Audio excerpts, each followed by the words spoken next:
নমস্কার, আমি শিবশঙ্কর। আমার ইউটিউব চ্যানেলে আপনাদের সকলকে স্বাগত জানাই। গত বুধবার দিন উত্তর চব্বিশ পরগনার কাঁচরাপাড়াতে যে দৃশ্য সবার সামনে এলো সেটা কিন্তু সবাইকে একদম হতবাক করে দিয়েছে। প্রথমে দেখে নিন সেই ভিডিওটা। একেবারেই আমার নাম বনি। এই যে সেই বনি দেখছেন তো, কোমরে দড়ি বেঁধে স্যান্ডো গেঞ্জি হাফ প্যান্ট পরিয়ে তাকে নামানো হচ্ছে।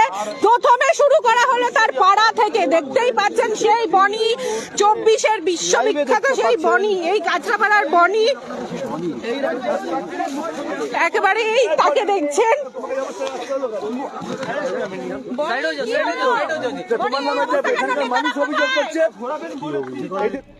আশা করি সবাই ভিডিওটা দেখেছেন।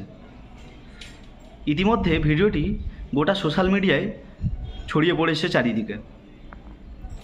এবার কথা হচ্ছে যারা আজকে এভাবে হাফ প্যান্ট পরে আর সে গেঞ্জি পরে কোমরে দড়ি বেঁধে যাদেরকে ঘোরানো হচ্ছে, তারা একসময় ছিল এক তাবুড়ে নেতা, যাদেরকে বলে যুব নেতা। ওনারা কী করতো?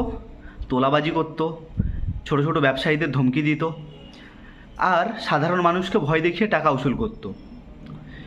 তৃণমূল সরকারের আমলে আমাদের সাধারণ মানুষদের বেঁচে থাকা একদম অবিশ্বাস্য হয়ে উঠেছিল। সাধারণ মানুষ বুঝতে পেরে গেছিল যে এই সরকারকে যদি বেশি দিন রাখা যায় তাহলে কিন্তু নিজেদের বিপদকে নিজেরাই ডেকে আনার মতো কথা হয়ে যাবে। তাই এবার গত বিধানসভা ভোটে সাধারণ মানুষ পাল্টানোর পথে ভোট দিয়েছেন।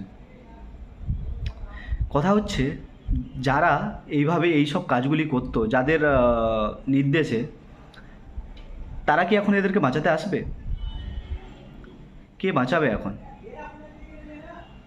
বিজেপি সরকার, মাননীয় মুখ্যমন্ত্রী শুভেন্দু অধিকারী মহাশয়, তিনি কড়াভাবে বলেছেন কোনোভাবে কোনো প্রকার তোলাবাজি বা কোনো কিছু ওইসব চলবে না। আমরা সরকারের এই পদক্ষেপটাকে খুবই গুরুত্বপূর্ণ একটা স্টেপ বলে মনে করছি।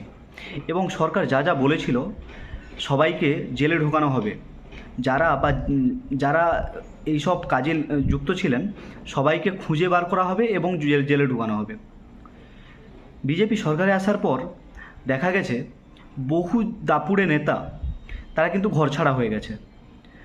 কেউ চলে গেছে উড়িষ্যা, কেউ চলে গেছে বিহার, কেউ বা দেশের বাইরেও চলে গেছে অনেকজন। এবার কথা হচ্ছে যারা এতদিন এত ফোটানি মারতো তারা কিন্তু এখন আর কেউ নেই। সবাই এখন চুপ হয়ে গেছে। দর্শক, আজকের ভিডিওটা এইটুকুই ছিল। কেমন লাগলো আপনাদের ভিডিওটা আপনারা জানাবেন, কমেন্ট বক্সে আপনাদের প্রতিক্রিয়া দিবেন। ধন্যবাদ।